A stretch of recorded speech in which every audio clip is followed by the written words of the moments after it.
का जन्म 29 जुलाई 1959 को मशहूर फिल्म एक्टर्स सुनील दत्त और नरगिस के घर हुआ था। उनके पिता सुनील दत्त और उनकी मां नरगिस ने हिंदी फिल्म इंडस्ट्री में कई सुपरहिट फिल्में दी।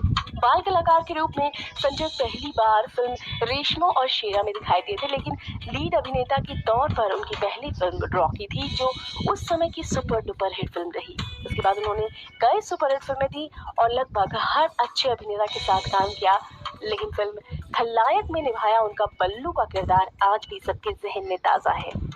फिल्म वास्तव में उनके अभिनय को बेहद सराहा गया और जिसके लिए उन्हें बेस्ट एक्टर का फिल्म फेयर अवार्ड भी मिला। संजय दत्त बॉलीवुड की एक मशहूर फिल्म स्टार है, जिन्होंने कई प्रसिद्ध पुरस्कार भी प्राप्त किए। पर्दे पर और असल जिंदगी में भी लोग इनके व्यक्तित्व के प्रति बहुत आकर्षित होते हैं। संजय दत्त के लिए प्रसिद्ध अभिनेता बनने का सफर आसान नहीं था। संजय दत्त की शुरुआती जिंदगी में कई घटनाएं घटी। कैंसर की वजह से मां का देहांत हुआ, जिससे संजय को गहरा सदमा लगा और टीनेज में ही उन्होंने ड्रग्स लेना शुरू कर दिया। एक सुपरस्टार का बेटा होने के नाते इन पर काफी दबाव पड़ने लगा और फिर इन्हें टेक्सास पुनर्वास के लिए भेजा गया। इसके बाद भी संजय दत्त की परेशानियों का सिलसिला जारी रहा।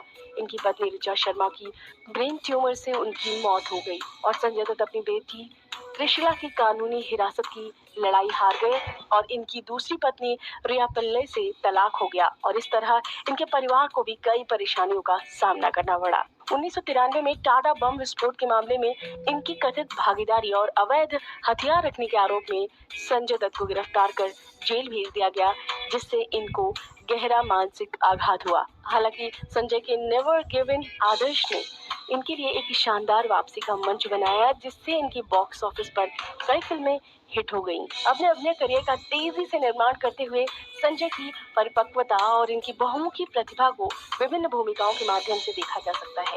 एक्शन, कॉमेडी और रोमांटिक फिल्मों में इन्हें जमकर सराहा गया। अपने पारिवारिक और बाहरी कठिनाइयों के बावजूद भी संजय दत्त हमेशा बॉक्स ऑफिस पर धमाल मचाते रहे। नाम, सड़क, वास्तव, मिशन कश्मीर, कांटे, मुन्ना भाई MBBS, मुसाफिर, जिंदा, लगी रहो मुन्ना भाई संजय दत्त की बेहतरीन फिल्मों में शुमार हो चुकी हैं। फिलहाल साहिब बीवी और गैंगस्टर 3 में भी जबरदस्त नजर आ रहे हैं संजय दत्त। सबसे प्रभावशाली बॉलीवुड हस्तियों की शीर्ष 10 सूची में संजय दत्त को फिल्म उद्योग में इनकी शानदार अभिनय और समर्पण के लिए कई पुरस्कारों से नवाजा गया। सुनील दत्त एक किस्सा कई बार सुना चुके हैं। एक बार कश्मीर में मजाक में उन्होंने संजू को सिगरेट पकड़ाई तो वो पूरी सिगरेट पी गए, जिसे देखकर वो हैरान रह गए। 1977 में संजय लॉरेंस स्कूल से 18 बरस की उम्र में घर लौटे। संजय का दाखिला मुंबई के एल्फिंस्टन कॉलेज में हुआ। यही दौर था जब संजू बाबा ड्रग्स की अंधेरी गली की तरफ रुख कर चुके थे। उन्होंने एक इंटरव्यू में बताया कि वो अपने कमरे में बंद रहा करते थे। नरगिस को इस बात का अंदाजा हो चुका था कि उनका बेटा शायद ड्रग्स लेने लगा है, लेकिन उन्होंने इसका जिक्र सुनील दत्त से नहीं किया। और अब आपको बताते हैं कहानी उनके खलनायक बनने की। संजय दत्त की जिंदगी का एक और स्याह पन्ना पलटना बाकी था। 1993 में संजय दत्त आतिश की शूटिंग के लिए मॉरिशस गए हुए थे। भारत में 1993 में हुए बम धमाकों की जांच चल रही थी। सोर्सेस की माने तो पुलिस को पता चला कि संजय के पास AK-56 राइफल थी। संजय दत्त जब मुंबई लौटे तो उन्हें आतंकवाद निरोधक कानून टाडा के तहत गिरफ्तार कर लिया गया। उसके बाद फिर बेल और फिर उसके बाद एक बार फिर जेल।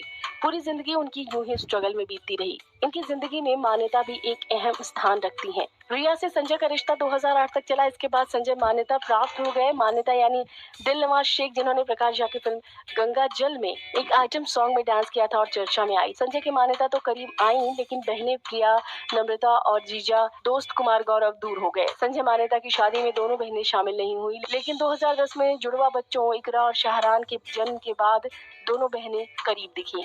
संजय की कई अफेयर सामने आए। माना जाता है कि उनकी लाइफ में कई महिलाएं थी, जिसमें से टीना मुनीम, माधुरी दीक्षित, रेखा जैसे कुछ बड़े नाम शामिल हैं। फिलहाल जेल के बाद संजय ने खुद को पूरी तरह से बदल लिया है। उनकी बायोग्राफी संजू भी काफी चर्चा में रही। संजय दत्त एक बार फिर फिल्मों में पूरी तरह से एक्टिव है, साथ ही अपनी पर्सनल लाइफ में भी काफी खुश हैं। उनकी बेटी त्रिशला के साथ भी उनके रिलेशन ठीक हो गए हैं, जो बिगड़े हुए थे। ने कहा कि अमर सिंह जी राजनीति में ले गए थे, तो वो तो इस बात से खुश नहीं होंगे कि आप सियासत छोड़ के वापस फिल्मों में चले गए। वो उनको भी ये समझ में आ गई थी बात कि सियासत मेरे लिए नहीं, और मेरी जगह फिल्म इंडस्ट्री में है। मेरी जगह ये है कि मैं अपनी जनता को एंटरटेन करता रहूं, उन्हें हंसाता रहूं, रुलाता रहूं। उनको भी ये बात समझ में आ गई थी।